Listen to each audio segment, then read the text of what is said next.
Computer basics और computers को अच्छा खासा जान चुके हैं और सर्टिफिकेशन यानी आईटी इंडस्ट्री में कदम रखना चाहते हैं, तो उनके लिए सर्वर जो प्लेटफॉर्म है या जो नेटवर्क प्लेटफॉर्म्स हैं वो क्या हैं, इन पे हम बात करते हैं। तो इस वीडियो में हम टोटली डिस्कस करने जा रहे हैं सर्वर कंप्यूटर्स क्या होते हैं और उनके क्या क्या काम हैं।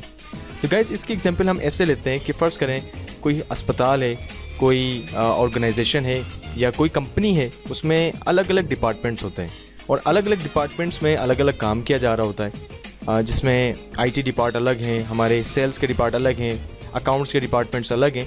लेकिन जैसे जैसे हमारा वक्त जो टेक्नोलॉजी की तरफ राग़िब हो रहा है, बढ़ता जा रहा है, इसमें क्या होता है कि हमारे पास ज़्यादातर हर डिपार्ट में कंप्यूटर्स अवेलेबल हैं, मौजूद होते हैं। कंप्यूटराइज्ड हो रहे हैं यानी हर काम हम कंप्यूटर पे अंजाम दे रहे होते हैं। तो ये बात हम अगर सोचें कि अगर इतने सारे इंसान हैं, कोई बीमार होता है वो डॉक्टर्स के पास जाते हैं, और या हम किसी कंपनी में हों तो वहाँ अगर एम्प्लॉयज़ होते हैं, जो बंदे काम कर रहे हों, उनको जो काम कर रहे हैं वो किसके मातहत होते हैं, वो मैनेजर के मातहत होते हैं। यानी मैनेजर उनको लीड कर रहा होता है, देख रहा होता है हर काम के हवाले से।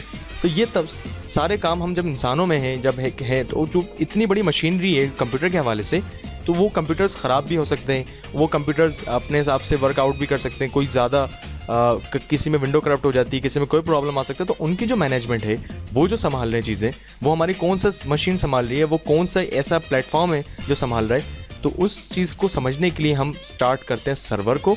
वो कंप्यूटर जो होता है उसको हम सर्वर कहते हैं, या वो जो कमरा होता है जिधर से पूरे कंपनी के कंप्यूटर संभाले जा रहे होते हैं, उस कमरे को सर्वर रूम कहा जाता है। अब वो सर्वर क्या होता है, कहाँ से आया, कैसे आया, इस पर ज़रा हम बात करते हैं। तो इसकी एक छोटी सी एग्जांपल लेते हैं। फ़र्ज़ कीजिए हमारे पास एक कंप्यूटर लैब है, या इसकी एग्जांपल आप ऐसे ले लें कि आप हमारे पास एक कंपनी है, या और उस कंपनी या कंप्यूटर लैब के अंदर हमारे पास क्या हुआ कि दो कंप्यूटर्स में प्रॉब्लम आ गई। एक कंप्यूटर में विंडो का प्रॉब्लम आ गया कि उसकी विंडो करप्ट हो गई, और दूसरे कंप्यूटर में हमें MS ऑफिस इंस्टॉल करना है। वो इंस्टॉल करने के लिए हमारे पास या CD अवेलेबल नहीं है, या हमें करना नहीं आता। तो इस टाइप की जो सिचुएशन होती है वो क्या होती है कि हमारे पास जो बंदा कंप्यूटर ऑपरेट कर रहा है, जो बंदा कंप्यूटर चला रहा है, उसे आता होगा तो वो खुद से इंस्टॉल कर लेगा, या अगर उसे इंस्टॉल करना नहीं आता तो विंडो करप्ट भी कर सकता है, डिलीट भी कर सकते हैं। वो MS ऑफिस इंस्टॉल नहीं करना चाहते तो रिमूव भी कर सकते हैं, या इंस्टॉल करना चाहें तो इंस्टॉल कर भी सकते हैं। तो इस किस्म की अगर जो प्रॉब्लम्स है या जो मैनेजमेंट है, अगर कंपनी में आपको एज ए एम्प्लॉय जॉब लगती है, आप वहाँ काम कर रहे हैं, फ़र्ज़ करें मैं वहाँ काम कर रहा हूँ किसी कंपनी में, मुझे नहीं मालूम था कि कंप्यूटर में विंडोज़ कैसे चल रही है, और मुझसे बाय मिस्टेक विंडो डिलीट हो गई, तो कंपनी वाले तो बेचारे फंस गए। वो क्या बोलेंगे, उस कंप्यूटर को फ़ौरन बंदे को बुलाएं, वहाँ विंडो इंस्टॉल करें। तो ऐसे सिचुएशन पर कंपनीज़ के अंदर प्रोफेशनल तरीका नहीं होता।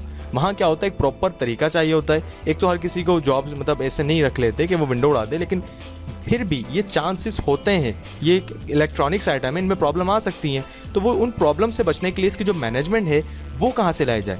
तो गाइज़ जो कंप्यूटर्स खुद से संभाले जा रहे हो, यानी अगर आपके पास 10 से 20 कंप्यूटर्स हैं किसी लैब में किसी जगह पर, और उनको खुद से संभाला जा रहा हो, यानी हर कंप्यूटर को उसका जो चलाने वाला यानी ऑपरेटर है वो देख रहा हो, तो इस इन्वायरमेंट को कहते हैं हम वर्क ग्रुप। क्या कहते हैं गाइज़, वर्क ग्रुप।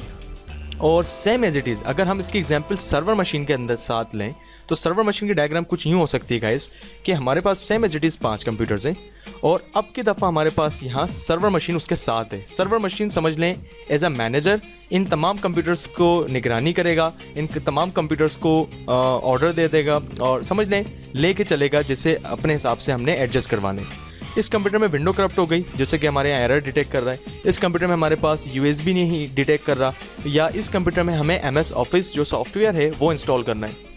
तो ये सारे के सारे काम हमें एक बंदा, या अब फ़र्ज़ करें कंपनी तो बहुत बड़ी हो सकती है, 4 मंजिला हमारी कंपनी है, पहले कंपनी में MS ऑफिस इंस्टॉल करना है, और दूसरे अपना जो मंजिला है अपना उसमें हमने विंडो इंस्टॉल करनी है, तीसरे मंजिले पे जो कंप्यूटर लगा हुआ है उसमें हमने USB का जो प्रॉब्लम है वो देखना है। तो ऐसे सिचुएशन पर हम क्या करेंगे, क्या एक IT वाला या एक कंप्यूटर का जो नुमाइंदा है जो कंप्यूटर जानता है वो पूरी कंपनी में भाग दौड़ करता रहेगा? नहीं, वो क्या होता है कि जब कंप्यूटर्स लगाए जा रहे होते हैं तो एक सर्वर रूम बनता है, और उस सर्वर मशीन से ही वहाँ सर्वर रूम के अंदर सर्वर मशीनें रखी जाती हैं, और उस सर्वर मशीन से हम क्या करते हैं कि जो विंडोज़ वगैरह के इंस्टॉलेशन है, यानी उन तमाम जो कंप्यूटर्स हैं हमारे, उनको हम मैनेज करते हैं, और मैनेज वाले जो इस ग्रुप को कहते हैं हम डोमेन ग्रुप। तो आई होप गाइज आपको एक बात तो क्लियर हुई हो कि वर्क ग्रुप क्या होता है और डोमेन ग्रुप क्या होता है। और गाइज मज़े की बात ये है कि डोमेन ग्रुप जो है हमारा, इसमें 5, 10, 20 कंप्यूटर्स की गुंजाइश नहीं है। इसमें हम 100 computers, 200 computers, 400 computers, it's mean यानी हज़ारों कंप्यूटर्स के तादाद में अगर लगे हों और डोमेन इन्वायरमेंट बनाओ यानी सर्वर मशीनें मौजूद हों तो उनकी मैनेजमेंट में काफ़ी फ़र्क आ जाता है, बहुत आसानी से मैनेज हो सकती हैं। इंशाल्लाह वीडियोस तवील रहेंगी, इसको पूरा डिस्कस करेंगे। डोमेन इन्वायरमेंट्स में ही हमने बात करनी है कि डोमेन का जो माहौल है वो कैसे बनता है और एक लैब या एक कंपनी में हम सर्वर मशीनों के तहत मातहत जो क्लाइंट्स हैं उनको कैसे लगा के अंजाम मज़ीद कंप्यूटर्स को आगे बढ़ा सकें। नेक्स्ट बात करते हैं हम, ये सर्वर जो नाम रखा गया ये कैसा नाम है। एक्चुअल में सर्वर को अगर हम समझें तो इंग्लिश का एक लफ्ज़ है सर्व। हम कभी किसी रेस्टोरेंट में खाना पीने जाते हैं या कोई भी ऑर्डर वगैरह देते हैं तो वेटर जो होता है वो अपनी सर्विस हमें सर्व कर रहा होता है। जो भी उसकी सर्विस है, जो भी उसका काम है वो हमें सर्व कर रहा है ना, हम तक पहुंचा रहा है, हमें मुहैया कर रहा है। ऐसी अगर मैं बात करूँ, कोई जॉब है, इसकी एक ऐसे एग्जांपल ले लेते हैं, एक हेल्पलाइन है, नुमाइंदा है, वो हमें मदद कर रहा है, यानी वो भी अपनी सर्विस दे रहा है ना, हमें सर्व कर रहा है, हम तक वो अपनी सर्विस सर्व कर रहा है। तो ये जितनी भी सर्विसेज हैं जो हम तक पहुँचती हैं, ये मुहैया होती हैं, तो इसी से निकला है सर्व से निकला है सर्वर। जो भी सर्विस कोई भी प्रोवाइड कर रहा हो, कोई भी मुहैया कर रहा हो, यानी सर्व का मतलब, तो उसी से निकला है सर्वर। सर्वर भी बेसिकली क्या काम करता है, अपनी सर्विसेज आगे दूसरे कंप्यूटर्स को प्रोवाइड कर रहा होता है। तो इसके एक हम ऐसा लिख सकते हैं गाइस, सर्व से निकला है सर्वर। मैं सर्व नहीं बोल रहा गाइस, सर्व है, सर्व एक अलग चीज़ है और सर्व से ही निकला है सर्वर। अब हम बात करते हैं गाइस, इसके अलावा यहाँ तक तो आपको थोड़ा बहुत आइडिया हुआ हो कि वर्क ग्रुप क्या है, डोमेन क्या है और सर्वर्स क्या है। अब सर्वर्स का सबसे बड़ा जो फ़ायदा है, मैं ज़्यादा मेंशन नहीं करूँगा, वीडियो बहुत तवील हो सकती है, हम सिर्फ बात करते हैं कि सेंट्रलाइज मैनेजमेंट क्या है। गाइस, सेंट्रलाइज मैनेजमेंट से मुराद ये है कि अगर हमारे पास बेशुमार कंप्यूटर्स मौजूद हों, मैं 5-10 की गिनती नहीं ले रहा गाइस, आप 200, 300, 400 इट्स मीन या जितने हों उनसे आप काउंटिंग लें। हमारे पास फ़र्ज़ कीजिए 2 कंप्यूटर्स में विंडोज़ करप्ट हो गई और सर्वर मशीन इस वाले डायग्राम में भी हमारे पास मौजूद है। और इसमें क्या है कि हम कोई डेटा भी देना चाहें, हम विंडो भी इंस्टॉल करना चाहें, हम अपने जगह से बैठे बैठे हम क्या चाहते हैं कि जो कंपनी में एक डिपार्टमेंट है उसमें क्या होता है कि दोपहर 1 बजे से शाम 4 बजे तक कोई इंटरनेट नहीं चला पाए, या जितने भी कंप्यूटर्स हैं उनमें अपना इंटरनेट एक्सप्लोर ही चले, गूगल क्रोम ना चल सके, या जितने भी कंप्यूटर्स हैं उन पे एंटीवायरस ये अवेस्ट इंस्टॉल हो जाए, अवीरा इंस्टॉल ना हो, ये जितने भी कंप्यूटर्स कंपनी में लगे हुए उन सब के अंदर यूट्यूब की वीडियोस ना चलें, यानी फेसबुक ना चलें, वो सिर्फ अपना इंटरनेट पर कंपनी का काम कर सकें, इंटरटेन ना हो सकें, सोशल मीडिया ना इस्तेमाल कर सकें। तो जितनी भी पाबंदियाँ, जितनी भी सिक्योरिटीज़, जितनी भी पॉलिसीज़ हम लागू कर सकते हैं, अप्लाई कर सकते हैं पूरी कंपनी में, इवन कंपनी में 5 कंप्यूटर्स हों या लाखों की तादाद में कंप्यूटर्स हों, वो सारे के सारे मुमकिन हैं इन सर्वर मशीन्स की मदद से। जितना बड़ा काम होगा उतने ज़्यादा मैनेजर्स होंगे, यानी जितने ज़्यादा कंप्यूटर्स होंगे उतने ज़्यादा हम सर्वर मशीन्स को लगा के इस काम को भी मैनेज कर सकते हैं। और एक सोचने वाली बात है गाइस, एक आइडिया है, किसी भी कंपनी में एक कंप्यूटर ऑपरेटर की जो सैलरी है वो ही एक अच्छे खासे पैकेज में आ जाती है। तो आप सोच सकते हैं कि जो सर्वर ऑपरेटर है उसकी जो सैलरी पैकेजेस होंगे, क्योंकि सारे कंप्यूटर्स को मैनेज कर रहा है तो वो एक छोटा रैंक तो है नहीं, तो इसको स्टडी करना भी थोड़ा सा हार्ड है, डिस्कस के लायक है, और इसके पैकेजेस भी बहुत अच्छे हैं। तो आई होप गाइस आपको अब तो असल मायनों में सर्वर्स के काम समझ आए हों। अब हम बात करते हैं कि सर्वर मशीनें क्या होती हैं और इस सर्वर को स्टडी करने के लिए हमें कौन से काम अंजाम देने पड़ेंगे। तो अगर जो अब की दफ़ा जो हेडिंग है हमारी वो ये है कि सर्टिफिकेशन आइडिया। सर्वर साइड को स्टडी करने के लिए जो सर्टिफिकेशन का आइडिया है वो कहाँ से आया, यानी हमने ग्रेजुएशन कर लिया, हमने मास्टर्स कर लिया, अभी भी हम इस बात के लिए मतलब बेचैन है कि सर्वर आते कहाँ से, या सर्वर के लिए हम कौन सी तालीम की तरफ जाएं, यानी तालीम बेसिकली एजुकेशन है ये भी। अब इसके लिए हम क्या करते हैं, सबसे इंपॉर्टेंट चीज़ तो हमें प्रैक्टिकल की ज़रूरत है। यानी अगर मैं आपको बोलूँ मोबाइल फ़ोन अच्छा इस्तेमाल करने के लिए या कंप्यूटर अच्छा इस्तेमाल करने के लिए आपको किताबों की नहीं, ज़्यादा ज़रूरत उसको इस्तेमाल करने की है। जितना ज़्यादा आप इन्हें इस्तेमाल करेंगे उतना ज़्यादा सीखेंगे। और इसके लिए सच्ची बताऊँ तो ये आप एक हुनर की तरह है, इसके लिए हमें कोई किताबी तालीम की इतनी ज़्यादा ज़रूरत नहीं पड़ती, लेकिन किताबी तालीम हमेशा काम आती है गाइस। और इसी वजह से माइक्रोसॉफ्ट जो वेंडर, जो माइक्रोसॉफ्ट एक दुनिया में नाम है आईटी इंडस्ट्री में, जो कि जिसके जितने प्रोडक्ट्स हैं जैसे विंडोज़ जो कि बड़े प्रोडक्ट्स हैं और दुनिया में एक नाम है और सबसे ज़्यादा सॉफ्टवेयर्स माइक्रोसॉफ्ट के फ़रोख्त किए जा रहे हैं, वो सर्टिफिकेशन प्रोवाइड कर रहा है। यानी वो ये कहता है कि हमने जो मशीनें या विंडोज़ बनाई हैं उन्हें आप स्टडी करें और अपनी अपनी कंपनीज़ में डिप्लॉय करके अर्न करना सीखें। यानी कंप्लीट आप जब सर्टिफाइड हो जाएंगे तो आप एज अ प्रोफेशनल हो जाएंगे कि काम कैसे होते हैं। तो ये एक प्रोफेशनल डिग्री है और इस प्रोफेशनल डिग्री में जो स्टार्टअप है, जो इनिशियली आगाज़ है, वो MCSA से हम रिकमेंड करते हैं, क्योंकि MCSA सन 2012 जो कि विंडोज़ सर्वर 2012 से आगाज़ में आया।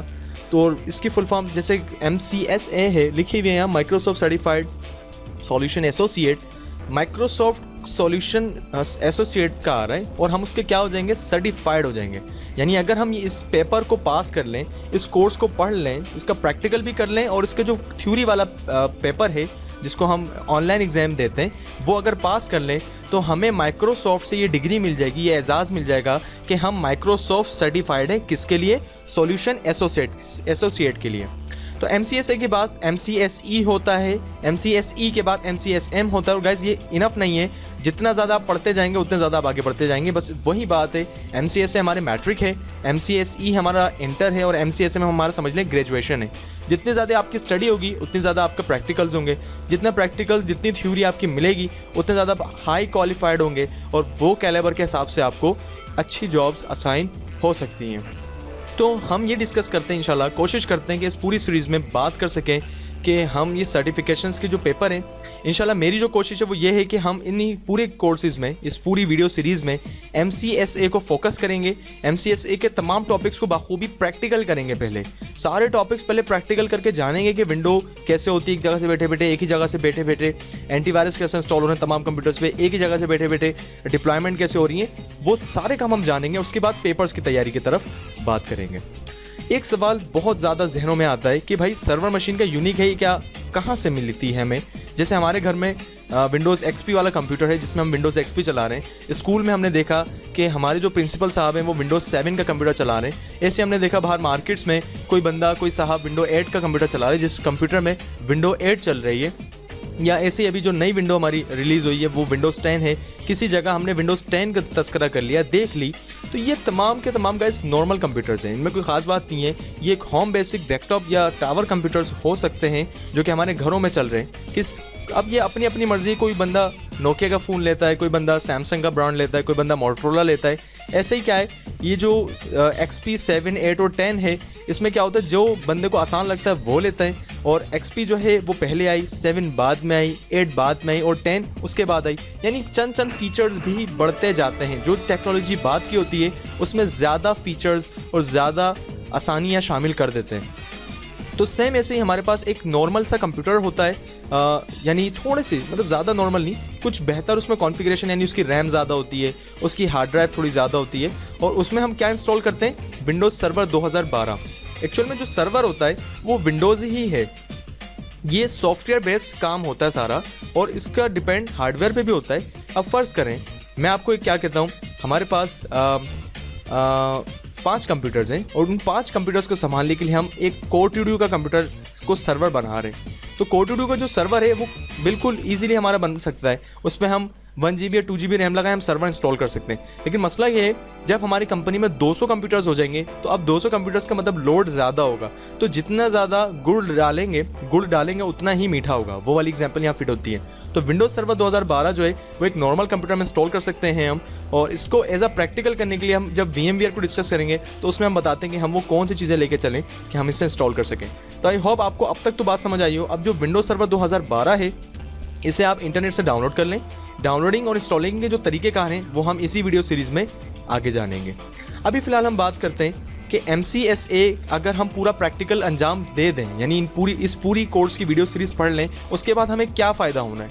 तो उसके बाद हमने करना ये होगा कि जो पहला पेपर है जो कि हम ऑनलाइन देते हैं, जिसका कोड नंबर 7410 है, उसका जो मकसद है वो ये है कि स्टूडेंट या कैंडिडेट को विंडोज़ सर्वर 2012 इंस्टॉल करना आता हो और कॉन्फ़िगर करना आता हो। ठीक है जी। इसके बाद हमारे जो दूसरा पेपर आता है वो है 7411, जिसमें क्या होता है कि विंडोज़ सर्वर 2012 में एडमिनिस्ट्रेटर वाले आपको काम आते हो। यानी आप एज अ मालिक यानी एज अ ओनर या एज अ लीडर आप वो तमाम कंप्यूटर्स अपने मातहत रख सकें, उन तमाम की मैनेजमेंट देख सकें, उन